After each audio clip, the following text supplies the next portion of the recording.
to be there, and I want to see what you're wearing. I don't want anything tasteless or too revealing." Tasteless or too revealing? Funny, those same ensembles were what drew him to her in the first place. Back then, he had liked when she was sexy and alluring. Now, whenever they went out together, he acted as if she should wear a nun's habit or a burqa.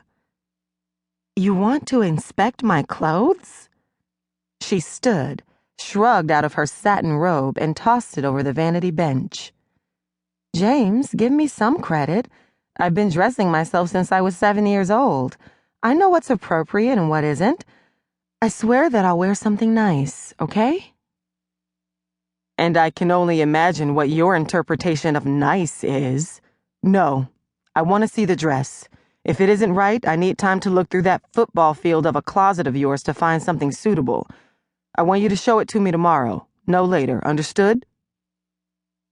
Lauren clenched her fists at her sides. She was getting tired of this, of James ordering her around and acting as if he owned her. She had tried to ignore it at first. She certainly had enough incentive to swallow down her frustrations. The $15,000 a month allowance, the Bentley parked in the driveway, the sparkling trinkets he surprised her with on a weekly basis. But she couldn't keep quiet for long. She had reached her breaking point a few weeks ago and told him that she was tired of him giving her orders, and he had laughed at her. He had actually laughed at her. It had taken all her willpower not to walk out on him that very minute. "Then, I'm not going," she said. He took off his shirt and tossed it on their bed. "What?"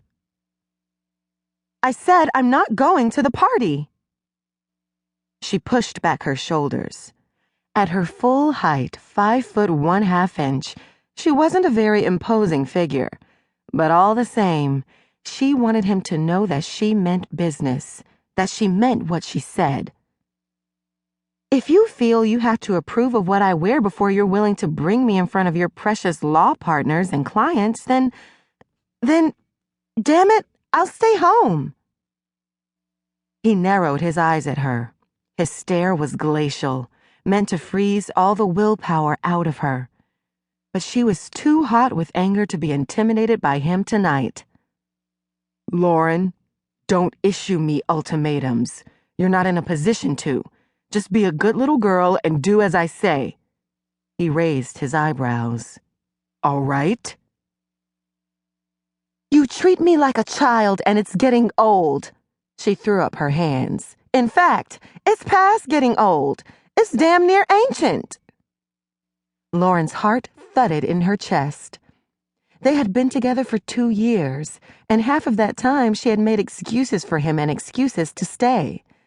But she finally had to admit it. Their relationship had to end. It was time to tender her resignation. She had fulfilled her role as James's arm candy, his young plaything, and he as her sugar daddy. James gazed at her, looking both irritated and dumbfounded. "Lauren, I don't know what the hell has gotten into you, but if you don't..." "If I don't what? If I don't what, James?" She blew an angry gust of air through her nose and crossed her arms over her chest. "Look, I'm through listening to you.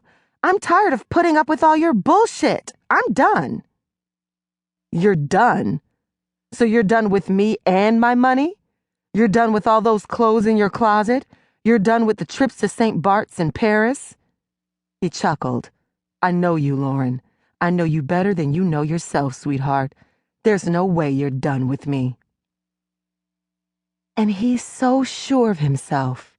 He's so sure I won't walk away from him. But she would prove him wrong. "Go to hell, James." Lauren then turned and walked toward the bedroom door, intending to march to one of the guest rooms. There was no way she was sharing a bed with him tonight. In the morning, when she had a clearer head, she would pack her things and make plans about what to do next.